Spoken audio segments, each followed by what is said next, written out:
air with Ellie. Hey, And so, well, tonight we're going to be talking about men predators.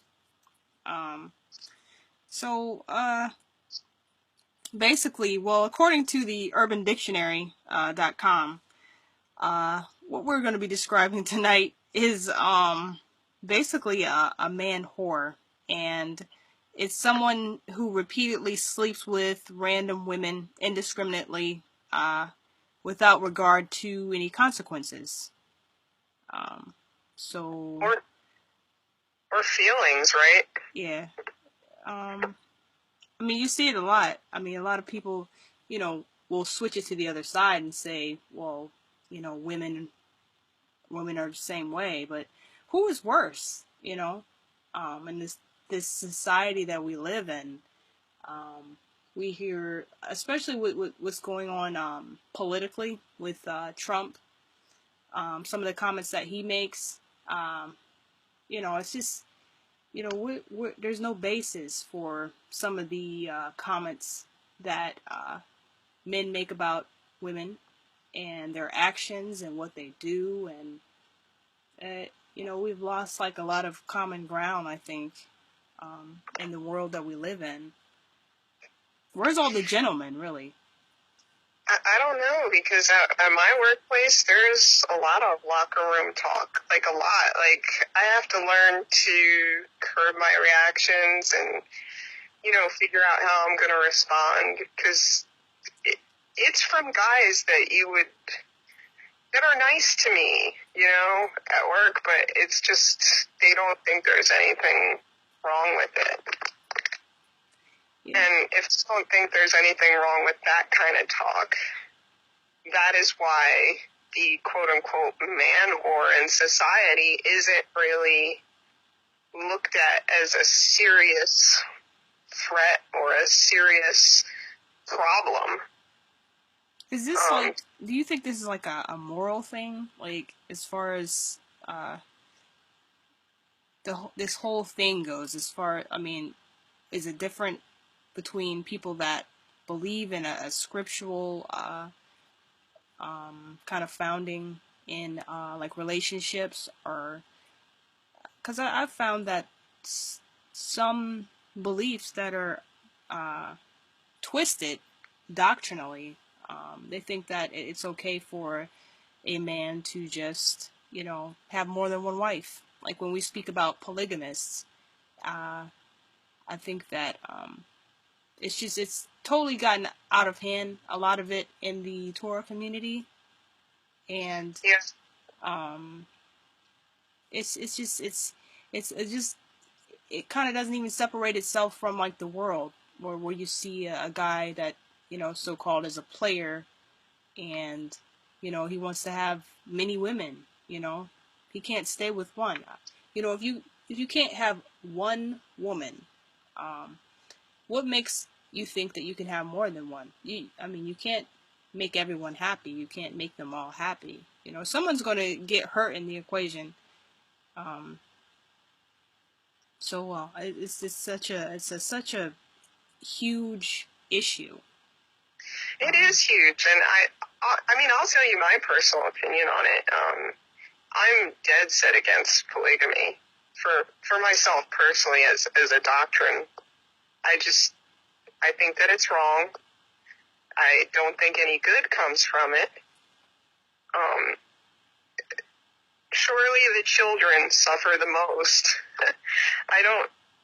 I've really never heard of, like there's all these people that come to me, especially, just people who are practicing polygamy themselves, and they see me object to it on their posts on social media, and they say, well, you don't have a Hebrew mindset. And I'm like, really? I don't have a Hebrew mindset. Right. So did it ever occur to you that maybe some of you picked up this doctrine from pagan nations? Like, did that ever occur to you? And then you relabeled it as something that was quote-unquote Hebrew, or, even scarier, people running around like using polygamy in conjunction with the word Torah. It's just, and then it goes into this whole disclaimer about, the 12 tribes, that we wouldn't have the 12 tribes. And, I can make a great argument for why polygamy is wrong. And the only people who don't like it are the people who don't want to listen to what I'm saying. They just don't want to hear it. It's not that my argument isn't sound, and it's from Scripture. I mean, the people who practiced it in Scripture, you look at Laban, and he lied. Right. He lied. Right. Abraham, he had the promise of Yahuwah. He had the promise of Yahuwah. And his wife didn't listen, and instead of being the scriptural authority and, comforting his wife and telling her it's going to be okay, we're just going to trust in Yahuwah's promise, no, he gave in to his wife and to her unbelief. Well, a lot of people will say that, it was in the scriptures, that they had more than one wife, and but more or less, I think that Moses, he gave that. He gave divorce. You're not really supposed to divorce, but he allowed it. Moses gave those laws, right? Yeah, and that's a perfect example. That's a perfect example of how polygamy holds up. It's the same as divorce. It's not that Yahuwah is condoning divorce. It's like, it gets brought up and saying, since y'all are going to act crazy and you're going to lack self-control, this is what you need to do in the event that this occurs. But it's the last resort. Yeah. Not saying polygamy is a last resort, but saying it's a similar kind of doctrine. Like, there was, divorce is in place because man sinned. And I think that's why polygamy's in place. I think so too, but then you have to look at it as a whole. I mean, when we talk about like Adam and Eve, like the first marriage, so to speak, and he did things when the Most High, the Creator, created the universe. He did things like in a very specific manner. So, when he said he created man and woman, he said he would make a helper. He didn't say he would make helpers. No. So there's a distinction there. He actually took one rib and made that woman from Adam. So I don't know, it's just kind of a pattern.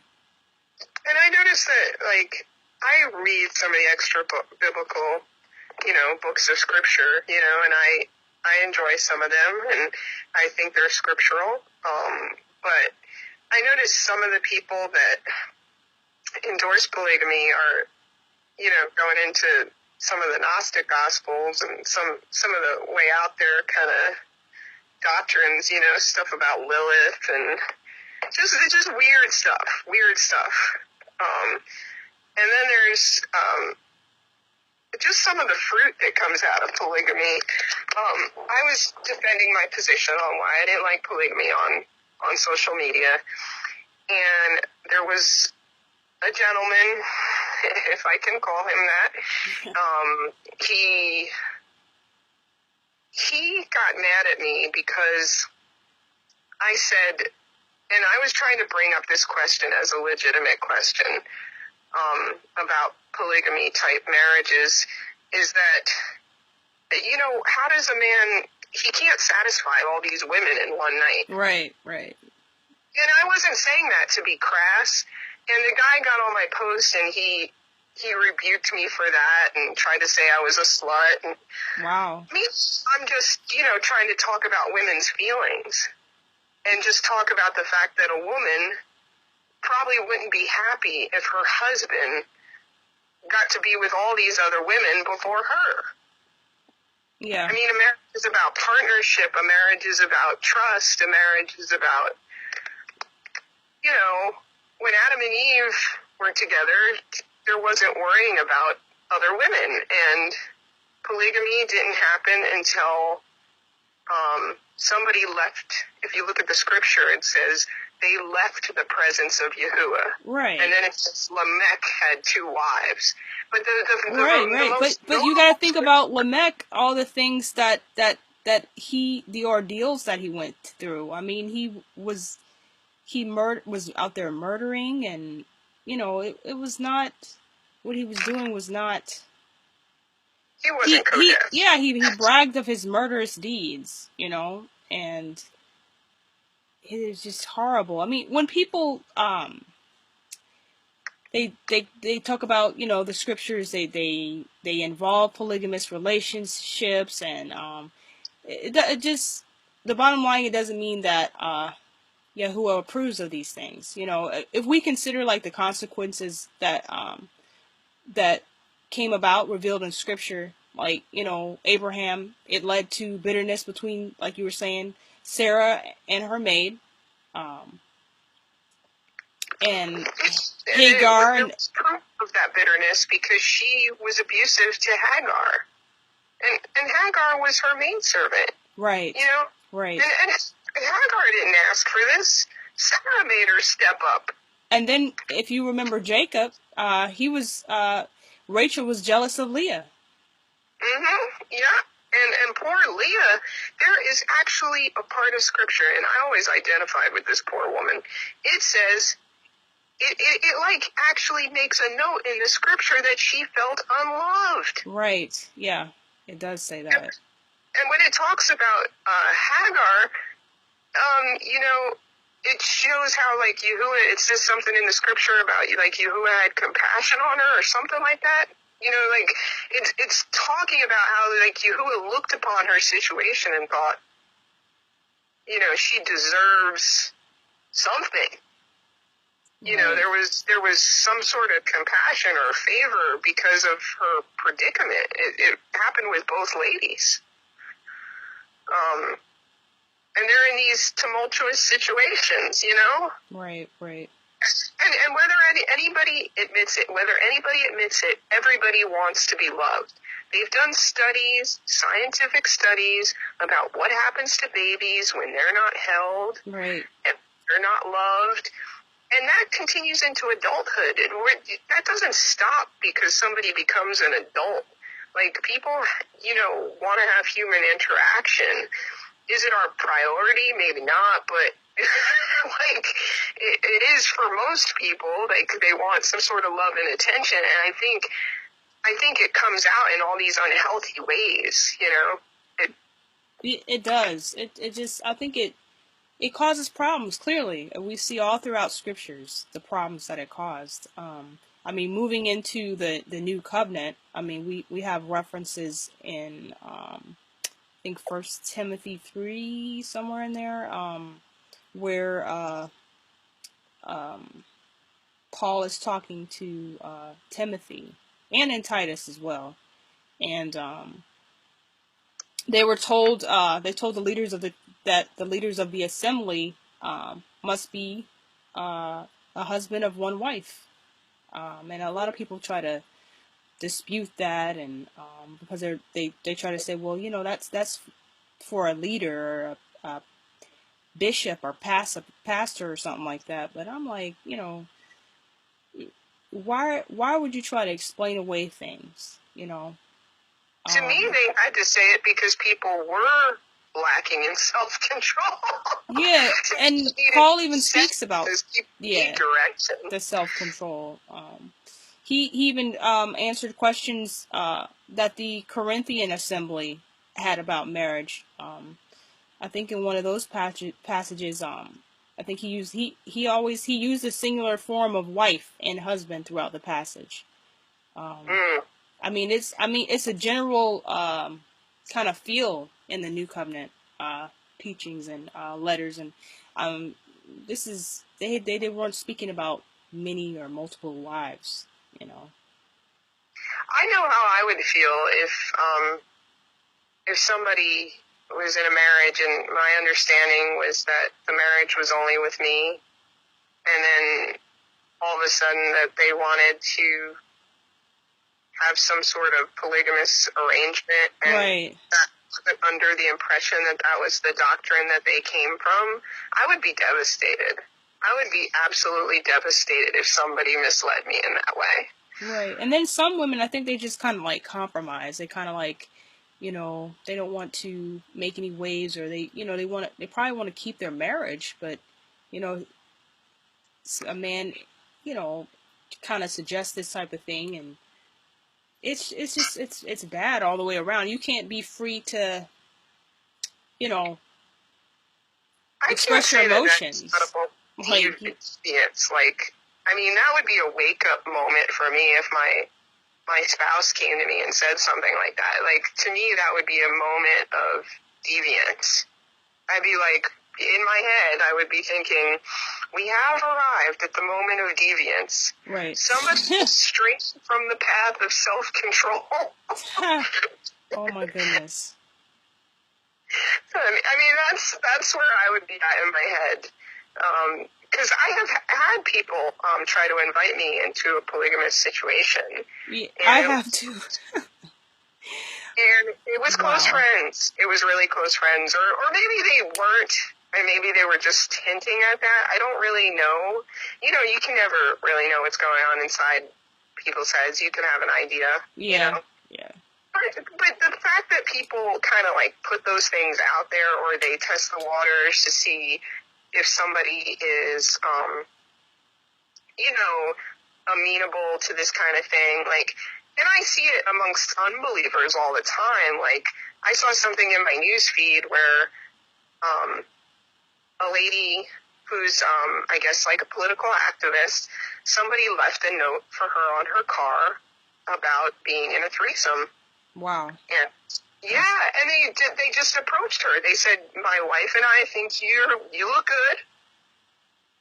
It was, and she posted the note on Facebook, and I was just like, okay, I expect this from non-believers. Right. And I felt appreciative that she was sharing her story in the sense that to make people aware that this kind of stuff didn't just happen in the 70s or in Lot's time, and that people are... This is happening right now, today. Yeah, and people are grossly inappropriate, and we do have to use examples because this is the stuff that's happening.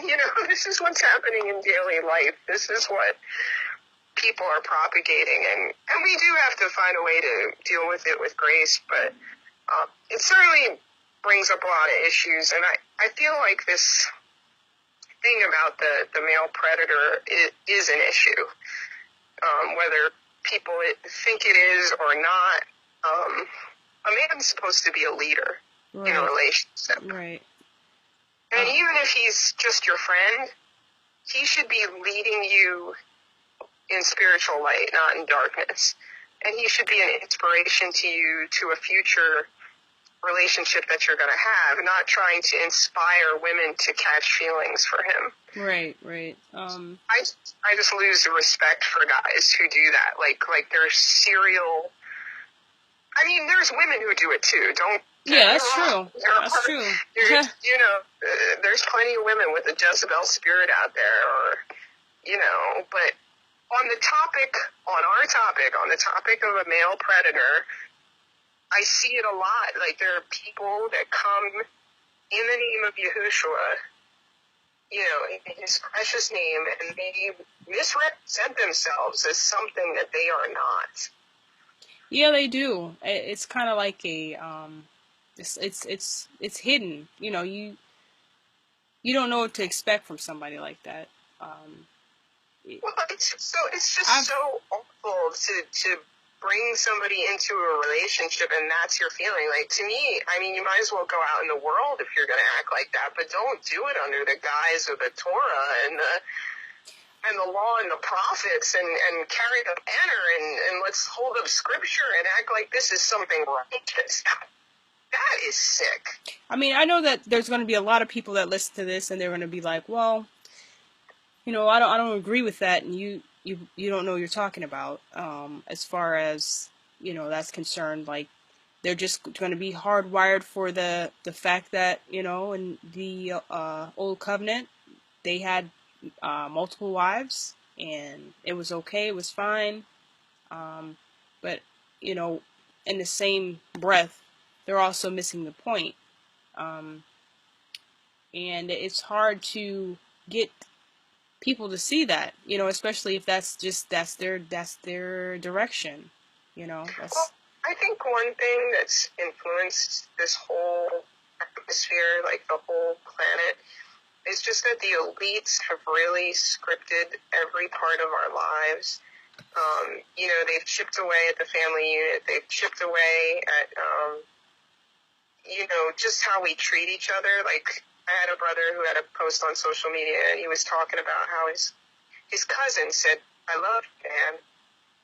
And it took him a second to respond because he wasn't going to say "I love you," wow. because men are taught and conditioned to not show love, and they're taught that it's gay, or, you know, like it's put in this really bad to show. It's Like, uncomfortable to show emotion, for a man to show his emotion.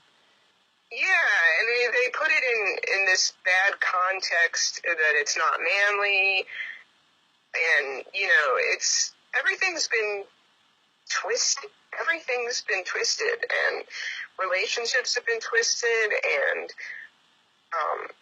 you know, relationships should be horizontal, not vertical. The only vertical relationship is with your creator. I hear you. I hear you. You know, I think it's just along with the culture that we live in. I guess some things never die. You know, it's a mindset that's just been there from antiquity, and it's just carried on. I think that, you know, that there's going to be just certain types of people that either they're going to believe something or they're not, or they're going to be able to see the problem uh, that ensues with these types of relationships, or they're not, and they're definitely problematic. Now, you'll on the other side, you'll have people that say that their polygamous relationship is fine, it's thriving, it's great, everything is wonderful. They have a system going, I guess. For you know, so you know, and for those people, I guess, you know, I don't know what to say about that. I rarely get sarcastic, but when I said that that's great, I was being sarcastic. It's a little sarcasm, nothing wrong with that. Well, you know,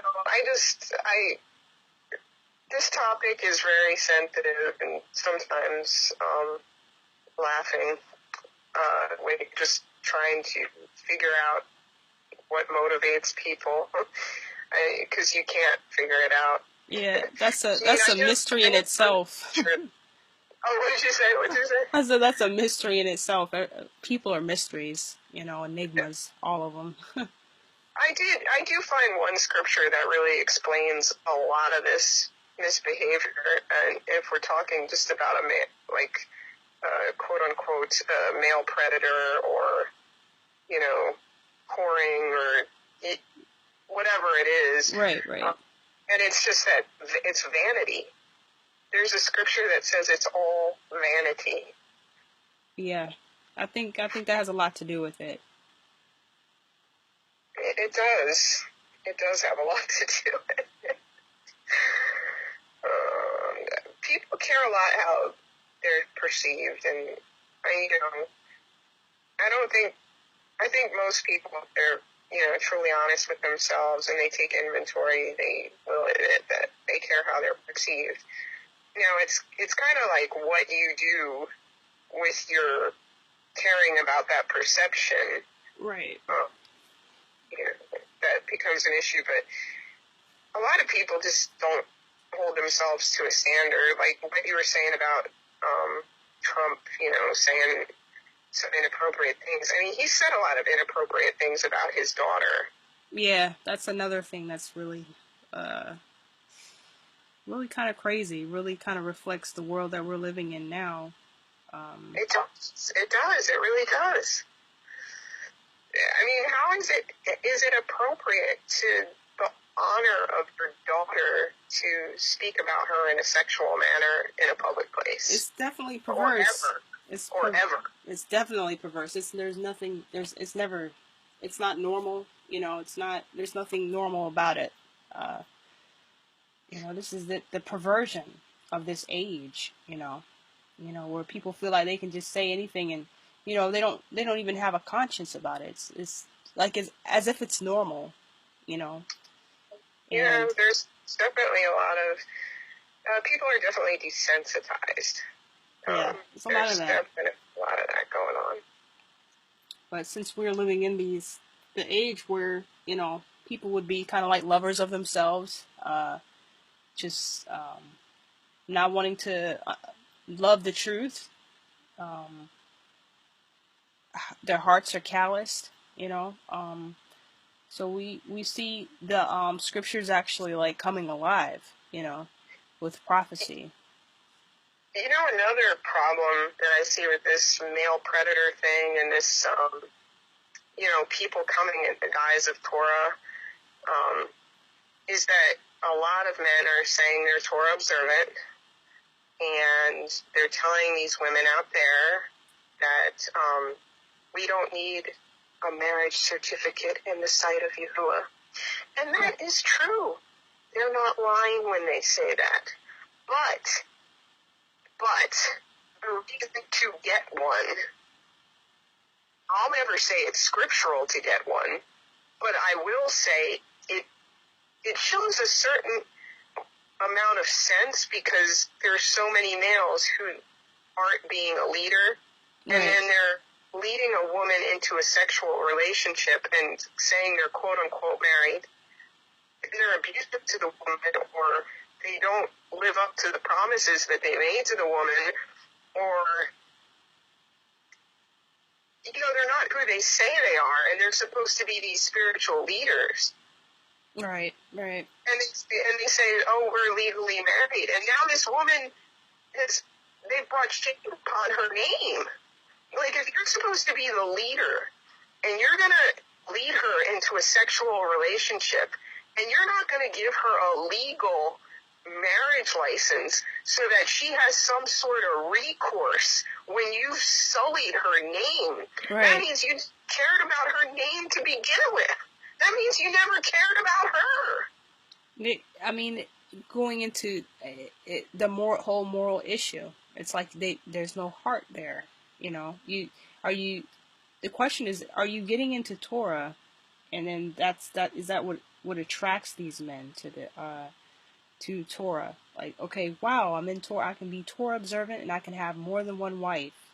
On the topic of polygamy specifically, I see the things that people say to justify polygamy, and it's like, they say things I've heard crazy things, like to get the household chores done, to help take care of the kids. Right. Money issues, and everybody can be working, and I know women have a tendency to live longer than men, and they'll bring up that fact where back in the older times, it was for the protection of the women, so that they would be protected. That's what they're using a lot. Yeah, I've seen that get so much mileage in the Torah community, and then it becomes this perverted thing, and it's like, well, you can't do something generous for a woman without you saying I have to take her under my sexual wing. Come on. Yeah, right. For real. Or be fruitful and increase in number and multiply on the earth. That's another one. Which is, it's true, but when you're taking it out of context and you're saying, well, you're taking it for your own, like we were talking about, vanity, for your own, goodness, just for the heck of it. Hey, I'm gonna be fruitful and increase and multiply all over the earth, with multiple women.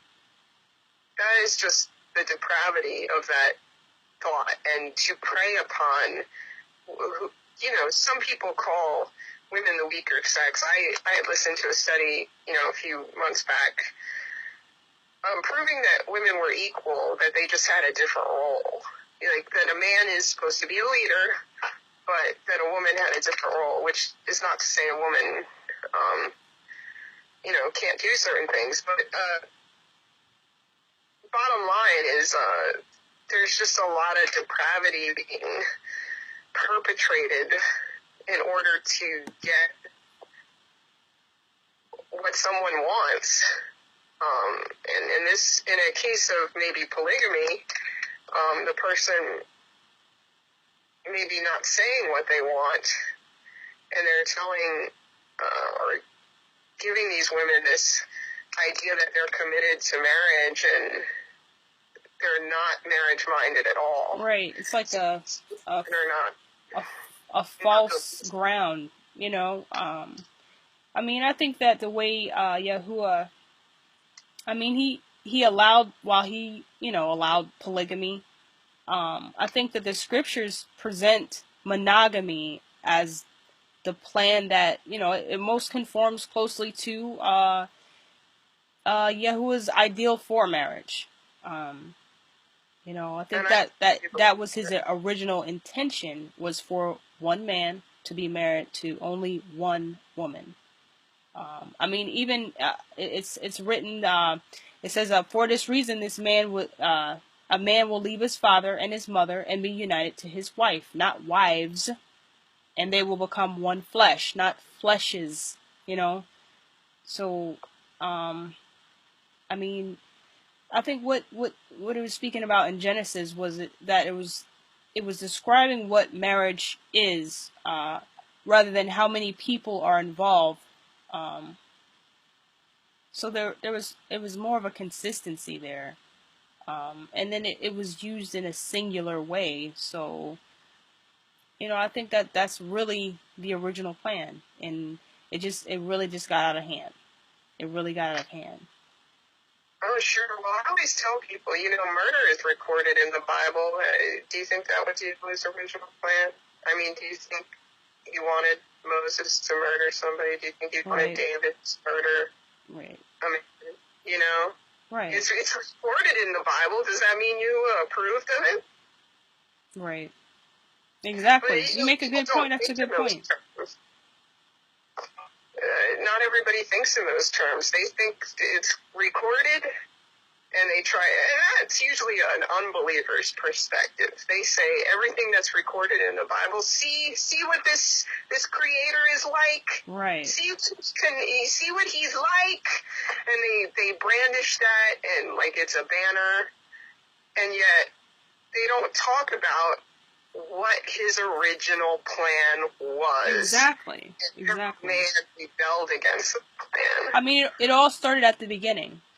His plan was for them not to eat of the forbidden fruit. And what happened? So, can you say that, okay, it's okay for us to do certain, that, it all falls back on the original sin. Which is basically people making up in their own mind what's right and what's wrong, and why it's right and why it's wrong, or to make an excuse to say, well, it's okay, as long as we're married, or as long as it's a lot of just confusion, as to, and it's misunderstandings. Yeah, it's definitely a lot being taken out of context, and not put in the proper context, and people become prideful. They get boastful in themselves. They're like, I can put it in whatever, it's this is the context. But at the end of the day, given a conscience, you give us a conscience, a way to tell when we're doing wrong. Yeah. Yeah. And a way to know, and I've had people who had, many demons admit to me that, they say, oh, perhaps these feelings are rising up in me, because I'm angry, or because these negative feelings are arising in me because I'm resisting you. Like, maybe not those exact words, but as far as you lines, right, as far as you disagreeing with polygamy. Mm-hmm. Hmm. In regards to polygamy specifically, I'm trying to think if I've heard that. Not that specifically in regards to polygamy, but I've heard it when people were in sin and just said something similar to that toward Oh me. wow. Hmm. Yeah. So I guess my point is that if somebody can admit that negative feelings are arising in them when the truth is shared about how things are supposed to be, just in general, that tells me where people are coming from. As far as polygamy, my personal experiences with people who put that specifically, I felt a spirit on them. That's just me. I mean, that's my personal opinion. Mm-hmm.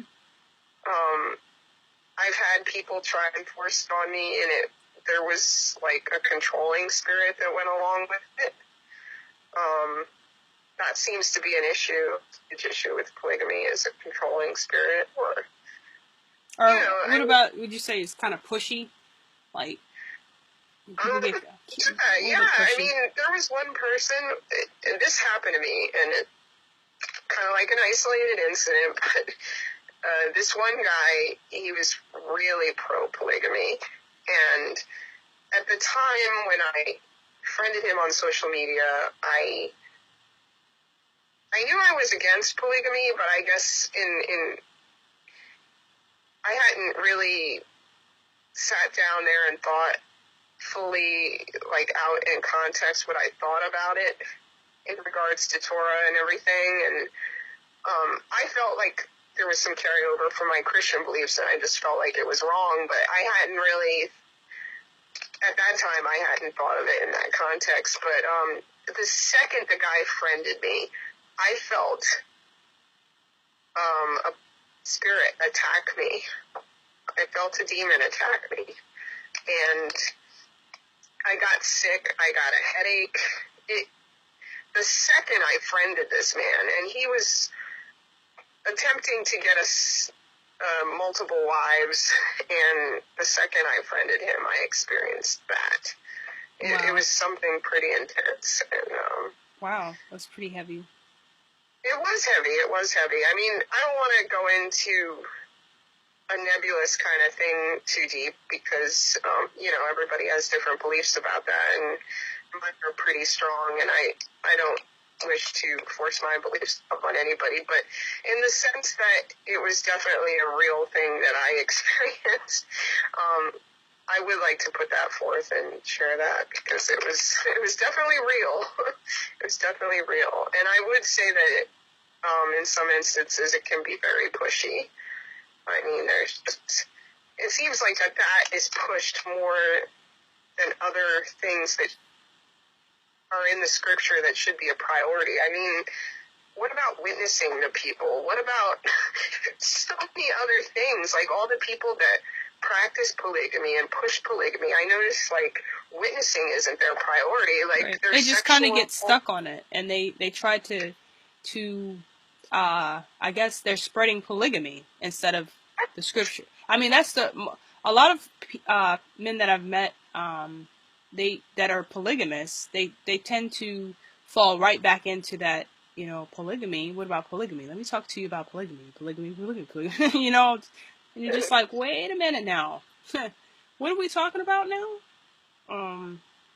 Are we, it's just something that's like the second, that's like the first second thing on their mind, you know. And people would disagree, and they'll say, well, no, that's not true. But it's a very strong, it's something that just, if you're a lot of polygamists that I've talked to, it's something that you can't get around. Like, it's always coming up, and they're always going to make you to try to understand how scriptural it is and how real it is. But we're going to wrap it up a little bit because this is kind of getting long, to 6 issues that are problems that's wrong with polygamy, really. And I think one would be that it exploits the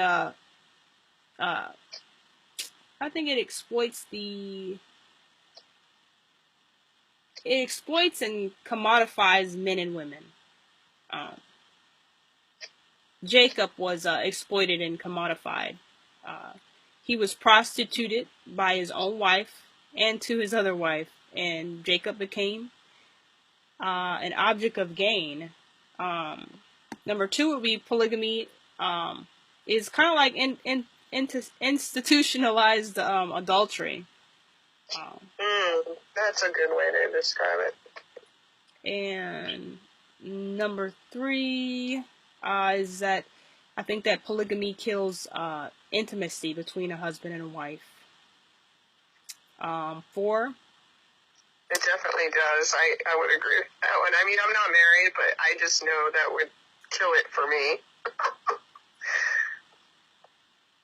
I think it like creates this emotional pretzel, and it just like pushes a person into it has to be exhausting, at least if not excruciating. So number 4 would be polygamy spreads the husband or the wife too thin. I mean, can you imagine? Wow. Number 5, polygamy causes jealousy among husbands and wives. That's the big thing.